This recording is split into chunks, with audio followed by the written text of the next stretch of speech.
And this is Time and Other Thieves, Reflections and Conversations on the Nature of Existence. This episode originally aired in radio format on April 21st, 2022. I'm Sarah B. Today I'm going to explore some of the ideas presented in the book How to Be Sick by Toni Bernhard. Situated more squarely in the self-help genre than perhaps any text I have discussed thus far, the book's subtitle is A Buddhist-Inspired Guide for the Chronically Ill and Their Caregivers. I think I discovered it on the website 5books.com, where you can go to find what such and such a person says are the best 5 books on such and such a topic.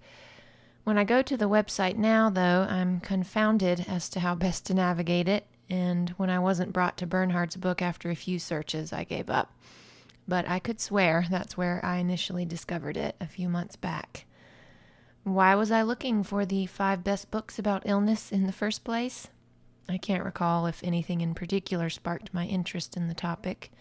It's probably safe to say that it was related to my interest in death and dying, and in all types of suffering. It's not that I enjoy suffering. My husband and others who know me would assure you that is not the case. And if I enjoyed it, would it be suffering? It's just that the older I get, the more I see what a large role suffering plays in the lives of humans. It is, as the Buddha said in the First Noble Truth, which I'll talk more about soon, a defining characteristic of life. And sickness is the type of suffering that we humans tend to fear most. At least you have your health is an often uttered phrase that assumes the worst hasn't happened yet. So when you don't have your health, what's your consolation? I myself have never dealt with chronic illness or any other major illness to speak of. My follicle-stimulating hormone is so unheard of off the charts that I once had an acupuncturist say, "I'm surprised you're not dead," or "you should be dead," or something like that. But I've never had any symptoms from that other than an inability to procreate, which has turned out to be a blessing.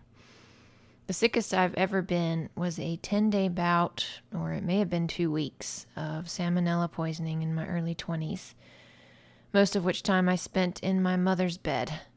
I've never been good at being sick. My fear of vomiting has, at times, verged on emetophobia. That's the clinical term for extreme fear of vomiting.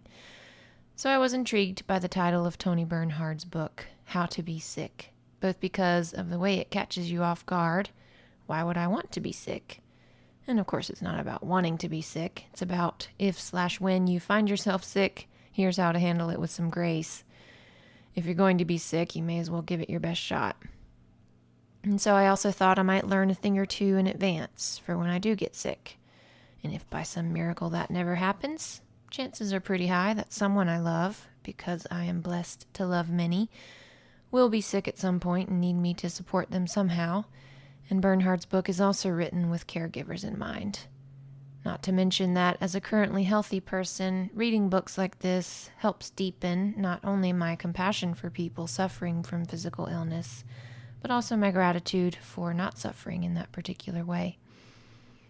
That Bernhard's book was Buddhist-inspired also compelled me to read it. If you've listened to other episodes of Time and Other Thieves, you might already know that of all the religions we have to choose from, Buddhism resonates with me the most. I realize that even calling it a religion might beg the question, but in my opinion, that's definitely what it is. There's no God to worship, but worship is nonetheless happening. And it has rules and codes of conduct like other religions, and it provides succor for suffering like other religions, and helps people feel less alone and freaked out, just like other religions.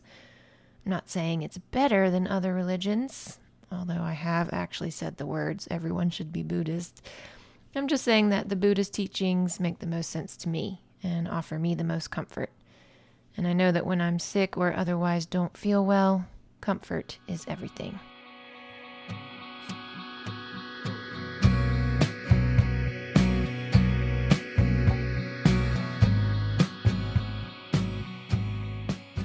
How to Be Sick begins with a story.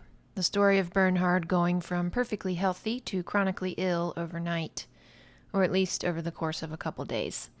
In 2001, on a flight to Paris with her husband, whose name is also Toni with a Y. She caught a flu-like virus from which she still hasn't recovered. But her husband was on the same plane and didn't get sick, so already in the first pages of the first chapter, I found myself questioning the realness of Bernhard's illness. I'm not proud. I'm also not alone. One of the many difficulties inherent to being chronically ill is that others are skeptical in this way. Bernhard's heard some version of the phrase, "You don't look sick," many times, apparently, and in most cases it implies doubt, disbelief. It may as well be followed up with, "Maybe it's all in your head?" Which wouldn't be to say that Bernhard and others suffering from mysterious, unnameable chronic illnesses don't actually feel sick. It's just that the brain can do amazing things. I'm thinking along this vein because I'm in the middle of reading a book called The Way Out, a revolutionary, scientifically proven approach to healing chronic pain, which I'll be talking about next week with Asheville-based chronic pain coach Lily Oster.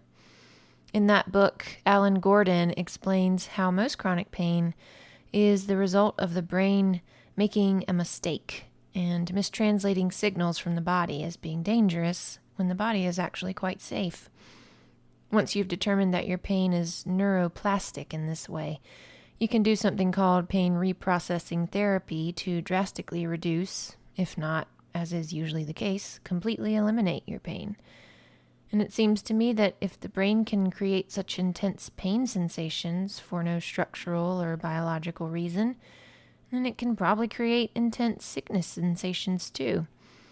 If headache, back pain, abdominal pain, mouth pain, and wrist pain can be neuroplastic, why not symptoms that would accompany a severe flu? This is just an aside, though, just me thinking out loud. It's not at all the focus of Bernhard's book, which isn't just written for people suffering from mysterious chronic illness, but also for those with arthritis, heart disease, diabetes, Lyme, and much more. Coming home from her long-awaited Parisian vacation, spent sick in bed, Bernhard was devastated to find herself still sick. So sick, in fact, that she eventually had to quit her 20-year-long career as a law school professor. Over the course of her seemingly endless quest to figure out what was ailing her, Bernhard saw 3 infectious disease doctors, 2 ENT specialists, a rheumatologist, an endocrinologist, a gastroenterologist, a neurologist, and 2 acupuncturists. None of them could explain why she had the aforementioned flu-like symptoms, quote, including the dazed, sick feeling and low-grade headache, but without the fever, the sore throat, and the cough. Her voice was hoarse, though, and her heart pounded, quote, with the kind of wired, oppressive fatigue that healthy people associate with severe jet lag, making it hard to concentrate or even watch TV, let alone to nap or even sleep at night. Her fatigue was so intense that, while she was still professing law, she would pee into an old thermos in order to avoid having to leave her office and walk to the other side of the building to use the bathroom, a journey which also entailed the risk of running into well-meaning, chatty coworkers. She had no energy for chatting, nor for pretending that it didn't take every ounce of her strength to remain upright and smiling for the amount of time that it took to exchange pleasantries.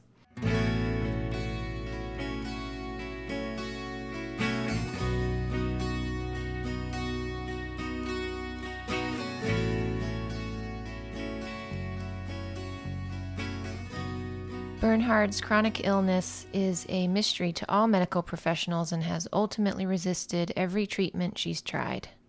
And when you can't change or leave a given situation, your only option is to accept it.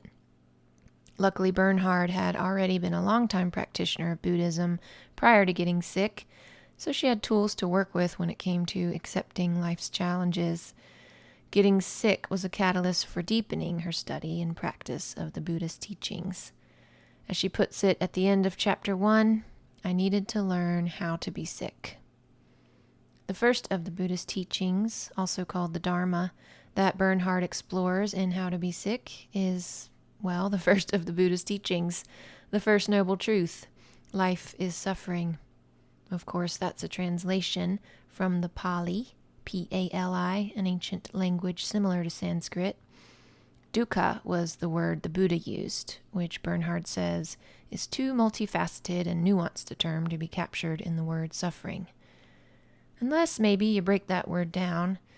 American Zen teacher Joko Beck points out that the suff part of suffer comes from sub, meaning under, while the fer part comes from the Latin verb fere, which means to bear.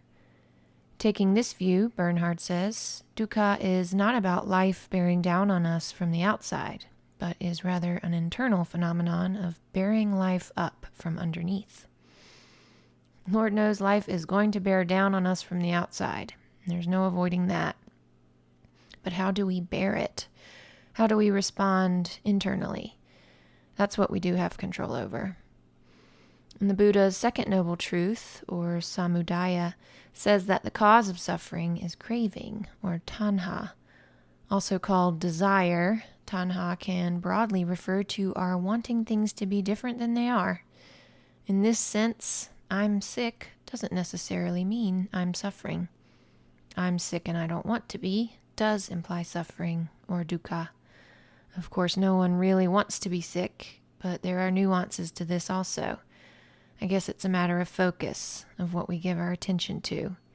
If we focus on not wanting to be sick, we're going to suffer more than if we focus on what we can do even though we're sick. Along with being the first noble truth, dukkha is also one of the three marks of existence, the others being anicca and anatta, or impermanence and no self. Impermanence is most dramatically exemplified in the fact that we all die, but Bernhard's favorite way of describing anicca in everyday life is with the phrase, anything can happen at any time.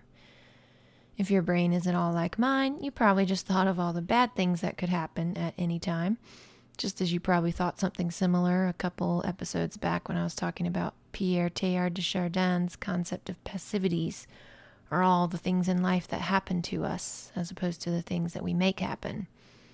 But anything good can happen at any time too. A moment of despair, for instance, can pass. Just as weather systems come and go, so can moods or trains of thought or physical symptoms. The older I get, the more I realize that there's no sense in worrying about a given ache, pain, or skin abnormality unless it persists for a couple weeks or more, because they all tend to run their course. My left shoulder was bothering me the other day, and I thought, it'll probably be fine tomorrow. And it was. In the past, I probably would have worried about the pain being worse tomorrow, and that I'd have to stop doing yoga and sleeping on my left side, and who knows what else. And that worry could have very likely been a self-fulfilling prophecy, indeed exacerbating my shoulder pain. But I'll talk more about that next week. Going back to the analogy of weather. In How to Be Sick, Bernhard shares what she calls weather practice, wherein she perceives her thoughts and moods as wind, blowing into the mind and blowing out. One moment it can be calm, and the next a violent storm blows in.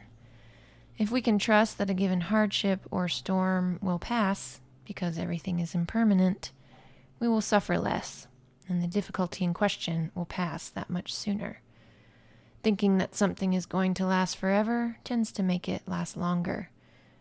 Regarding this concept of anicca, Bernhard quotes the final verse of the Diamond Sutra, a text I briefly mentioned last week in my discussion of J.D. Salinger's Franny and Zoe. Quote, "Thus shall you think of all this fleeting world, a star at dawn, a bubble in a stream, a flash of lightning in a summer cloud, a flickering lamp, a phantom, and a dream." Anatta, or no self, is the third mark of existence. The Sangha I'm a part of here in Asheville is called Anatta Sati Magga. Sati means mindfulness and Magga means path, so Anatta Sati Magga means the path of mindfulness of no self. In her musings on the Buddhist concept of no self, Bernhard recalls an interview she once read with Ram Dass, one of my favorite American spiritual teachers, most well known for his book, Be Here Now. In the interview, Ram Dass said that when he was preparing to return to the U.S. from India, he asked his guru, Neem Karoli Baba, what teaching he should take home with him. The answer? Just keep asking the question, who am I, as you go about your daily activities? Are you your thoughts, which are constantly changing? Are you your body, which is constantly changing? Are you your emotions, which are constantly changing? There is no solid self that's always the same. So from there, you can get more specific with the inquiry and ask, when sick, who is sick? Stephen Levine, poet, author, and teacher best known for his work on death and dying, takes it a step further in his book titled Who Dies?, which I definitely intend to explore in a future episode of Time and Other Thieves. The way Bernhard uses this inquiry is to basically say, there is sickness here, but I am not sick. Her spirit or soul, in other words, is not sick, nor could it ever be.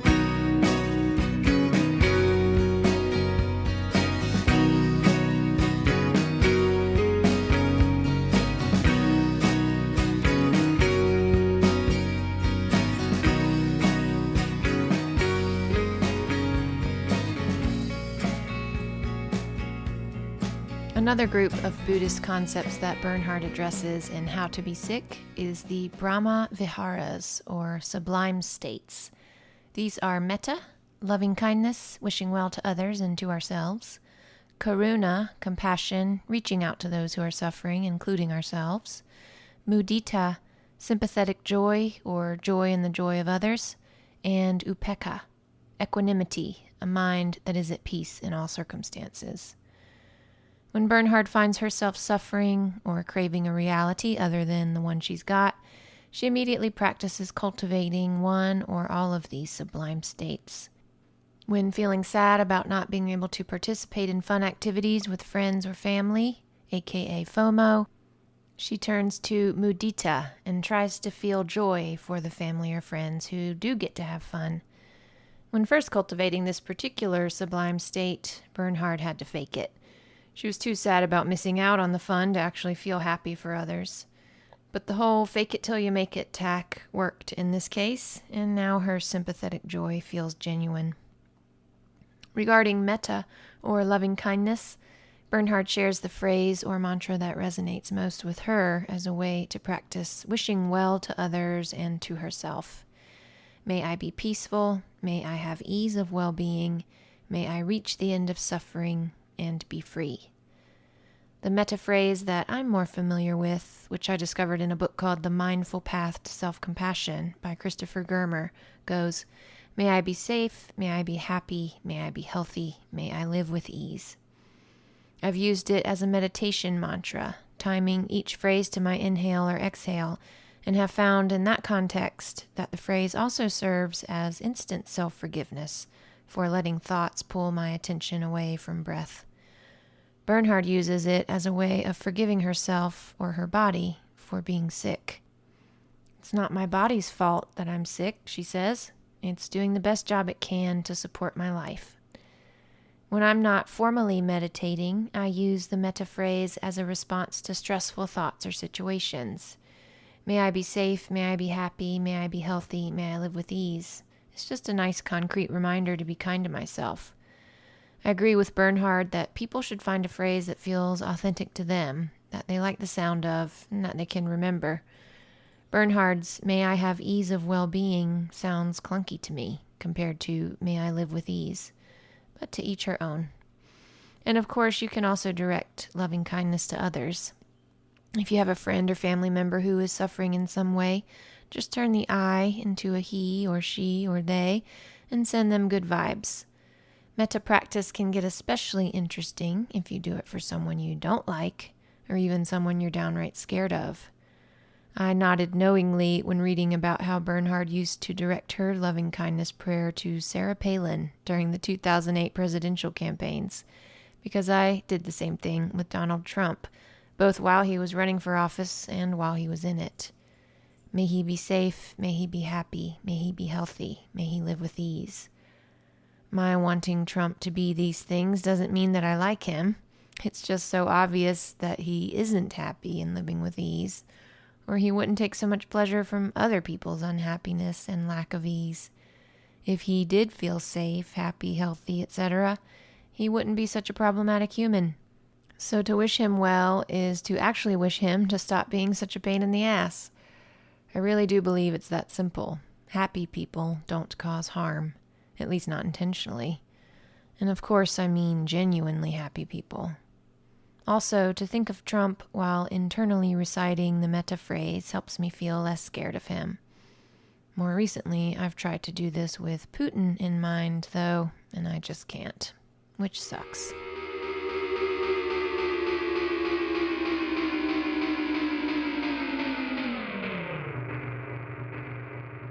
The third sublime state that Bernhard tries to cultivate as a person with chronic illness is karuna, or compassion. I sometimes have a hard time separating this from loving kindness, but I think the main difference is that compassion doesn't necessarily involve well-wishing. It's simply a loving acknowledgement of pain or suffering. Providing an example, Bernhard writes, "I might silently say, 'It's so hard to want so badly not to be sick.' Other times I look for words that simply open my heart to the suffering, such as, 'My poor body, working so hard to feel better.' Sometimes she'll even stroke one arm with the hand of another. As I've said before on this show, compassion literally means to suffer with, so self-compassion is the act of being present for yourself in your own suffering, or as Bernhard says, opening your heart to it. Is your heart big enough to hold a certain difficult emotion? If you tell yourself it is, that is an act of self-compassion." Edward S.B. Brown put this beautifully in a recent Dharma talk when he said, "Your presence is larger than the problem." And sometimes self-compassion looks like actually taking action and advocating for yourself. In How to Be Sick, Bernhard shares an anecdote about having to sit in a doctor's office waiting room for over an hour, at which point she told one of the staff members that she needed to lie down, and they took her to an empty room so she could rest on the examining table until the doctor was ready to see her. Bernhard also displayed impressive patience in this instance, which she says is another key component of self-compassion. This makes sense if you think about it. Being able to stay calm and uncomplaining sounds like a nicer way to treat oneself than getting angry or accusatory and alienating everyone around you. She wasn't complaining when she expressed her need to lie down. She was simply stating a need. And being able to lie down allowed her to remain patient for the rest of her wait. In that chronic pain book I mentioned, The Way Out, Alan Gordon tells a story about being on an airplane in excruciating back pain and desperately wanting to stand up and stretch. But he was in a window seat, and the guy next to him was asleep, and he didn't want to wake the guy up. I had to scoff at that. If I were in Gordon's position, I most definitely would have woken that guy up. Gordon was not practicing self-compassion in that moment. He was putting a sleeping stranger's comfort before his own. I wonder if his child or spouse or some other loved one had been in that much agony, a 9 out of 10, he said. Would he have expected them to keep suffering so the guy in the next seat could keep sleeping? I would hope not. But he did have that expectation of himself, and therefore did not advocate for himself. Most people do some version of this behavior on a regular basis. We talk to ourselves in ways we'd never talk to loved ones, or even to strangers for that matter. We deny our own desires so that those of others can be fulfilled. And of course, sometimes this type of sacrifice is noble and necessary, but a lot of the time it's terribly counterproductive and results in codependent relationships and a ton of resentment. Gordon jokes about wanting to shove his sleeping fellow traveler into the overhead compartment, but for all he knows, the guy would have wanted to be roused from his slumber if it meant reducing Gordon's physical agony. Take responsibility for yourself, man. If the guy's a jerk when you wake him up and explain that your back is killing you and you need to get to the aisle so you can stretch it out, then you can fantasize about stuffing him into the overhead compartment. But don't just not try and then blame him for your miserable experience. All right, end of rant. I really do appreciate Alan Gordon and look forward to talking more about his book next week. It's just that one anecdote that bugged me.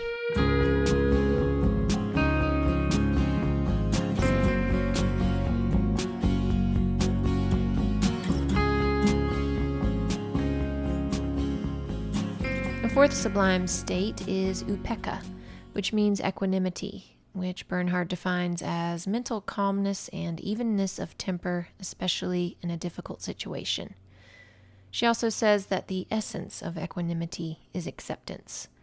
We accept whatever life gives to us, quote, without blaming anything or anyone, including ourselves. One of the ways Bernhard practices equanimity is something she learned from actress Susan St. James, who, in a television interview that took place 3 weeks after her teenage son died in a plane crash, said, "His was a life that lasted 14 years. When Bernhard finds herself mourning a lost friendship or her lost career as a law professor, she'll say, "This was a friendship that lasted 10 years," or "This was a career that lasted 20 years."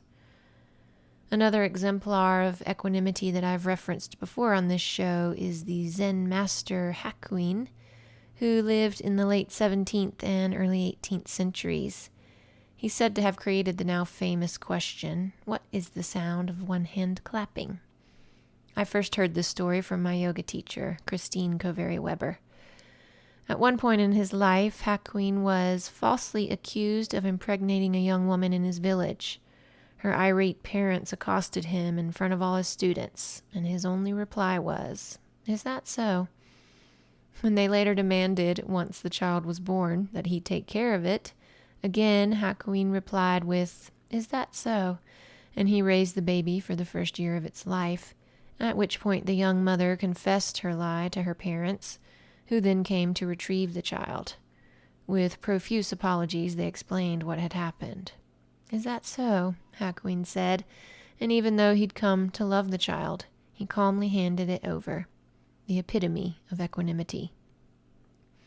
As Thai ascetic philosopher Buddhasa Bhikkhu said, Bernhard quotes him in her book, "Nothing whatsoever should be clung to." This includes material possessions, other people, and, say, the outcome of a new medical treatment. Bernhard has learned to say, some treatments work, some don't. Some doctors come through for us, some don't. She also practices equanimity or upekkha by trying to observe unpleasant sensations objectively. When someone cuts us off in traffic, for instance, we can just note that uncomfortable sensations are arising and leave it at that, quote, without reacting to it as anything more than one of the thousands of momentary contacts we encounter every day.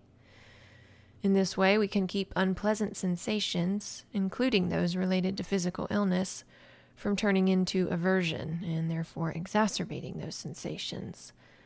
Such objective observation is a big part of Alan Gordon's pain reprocessing therapy, a tool he calls somatic tracking, which I'll talk about more next week.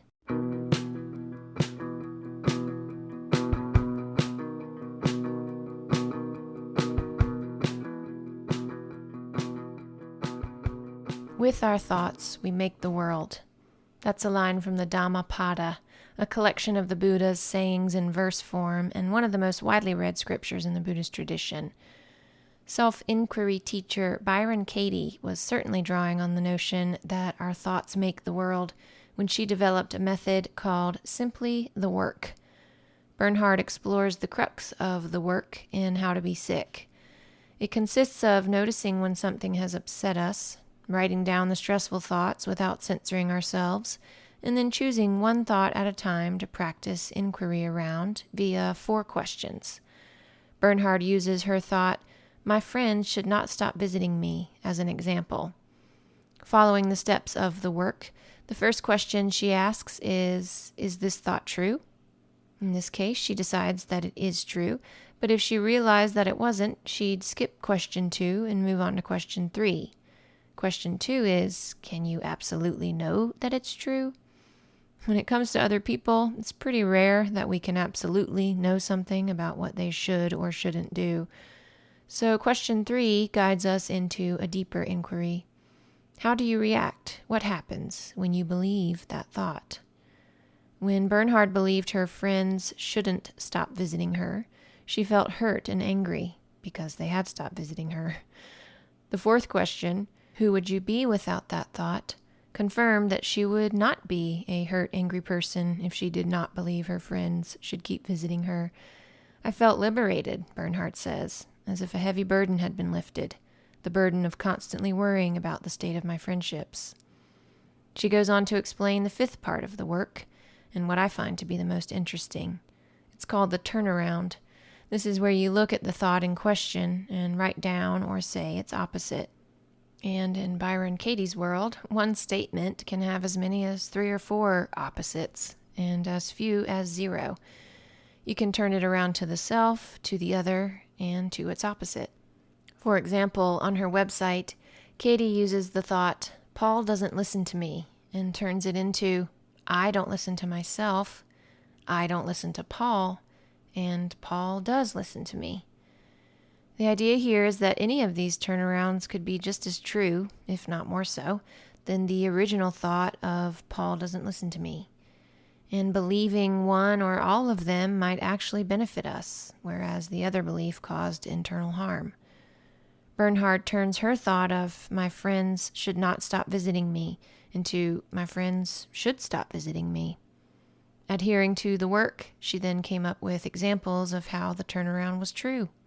Maybe her friends were genuinely too busy and stressed out with their own lives to work her in. Maybe they were uncomfortable being around sick people. Maybe they think a visit would be hard on her. They might feel guilty for talking about their lives, filled as they are with so much activity.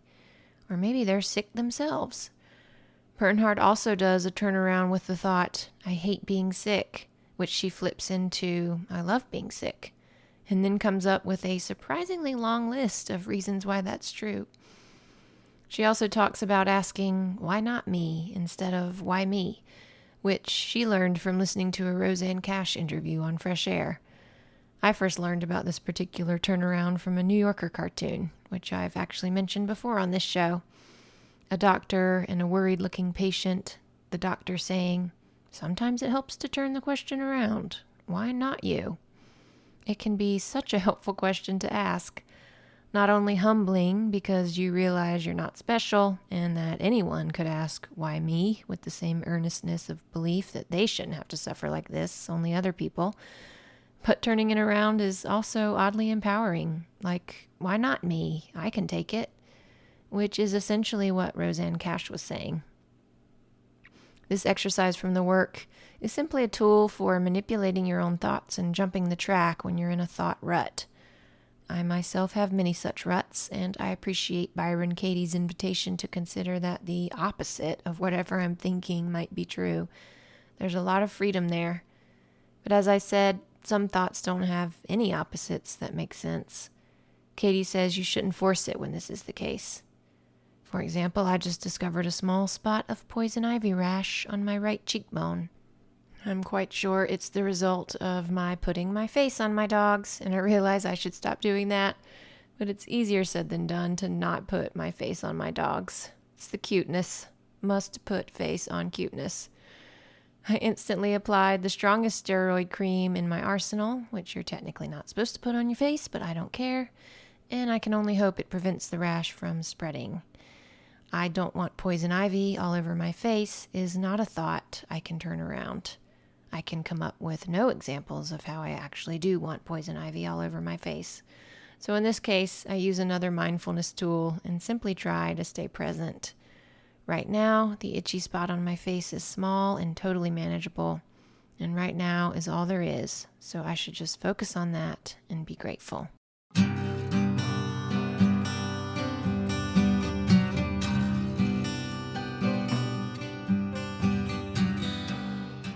One way that Bernhard contacts the present moment, which her illness-based fears so often pull her away from, is another trick from Byron Katie.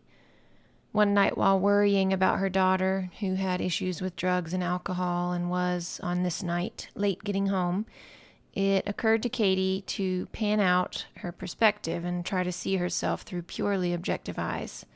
And this is what she saw. Woman in chair waiting for her beloved daughter. That is what was actually happening. And focusing on that is how we can avoid becoming too much like Mark Twain, whom Bernhard quotes as saying, I've lived a long life and seen a lot of hard times, most of which never happened. Bernhard shares her own example of using this technique to snap herself out of a self-critical thought rut. "It's your own fault that you feel sick today," I thought for the dozenth time, at which point I looked up and saw my face in the mirror of the bathroom sink and said, "Woman on stool, brushing her teeth." I myself have found this tool really useful.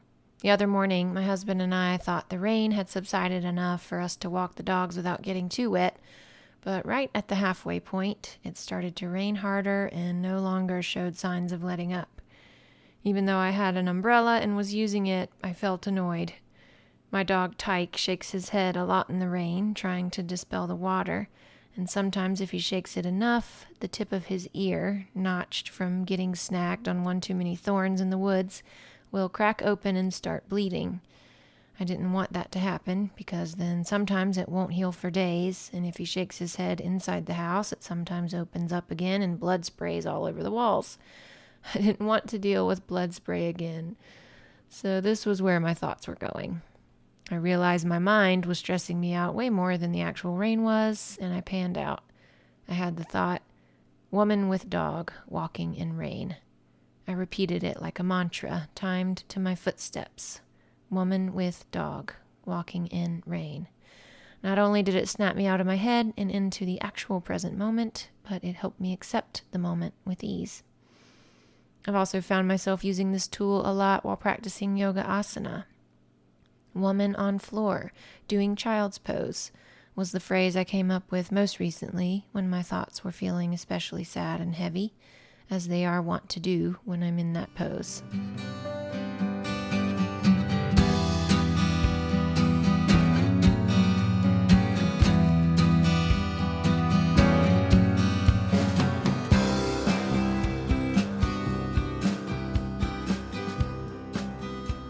How to be sick could also be called How to Deal with Hardship, and therefore has something to offer for everyone, because life is full of hardship.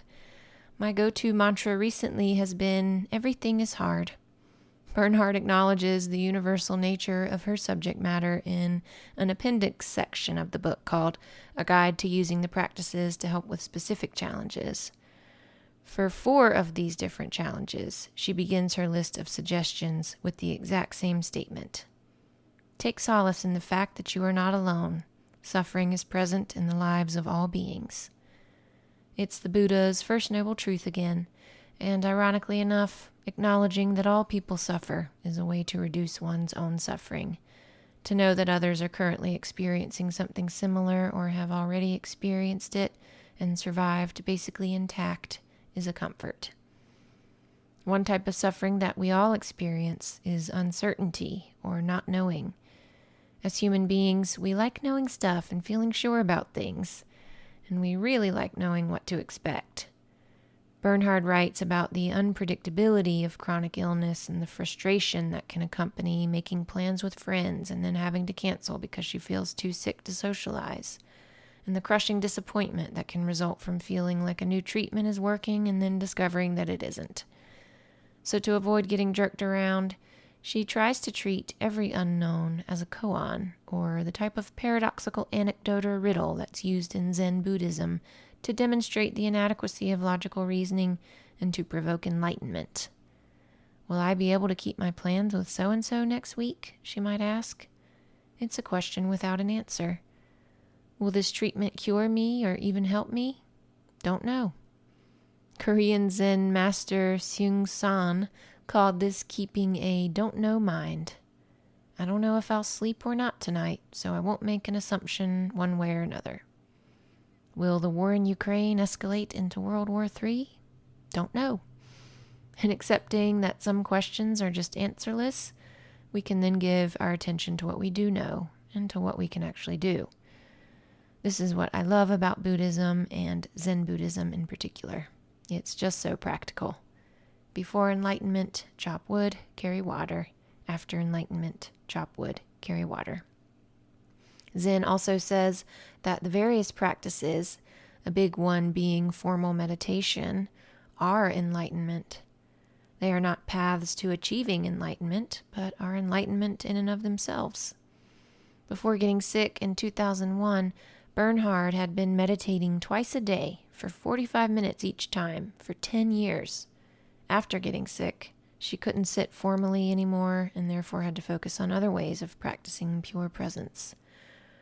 Her illness has also deepened her appreciation of the Buddha's Eightfold Path, which calls for right understanding, right thought, right speech, right action, right livelihood, right effort, right mindfulness, and right concentration. In How to Be Sick, Bernhard focuses a lot on right speech, recalling how the Buddha suggests we speak only when what we have to say is true, kind, and helpful.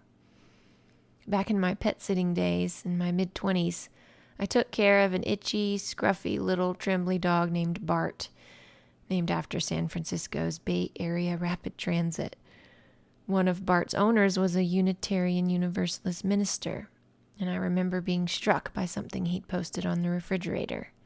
A piece of paper with 3 questions written in black marker. Is it true?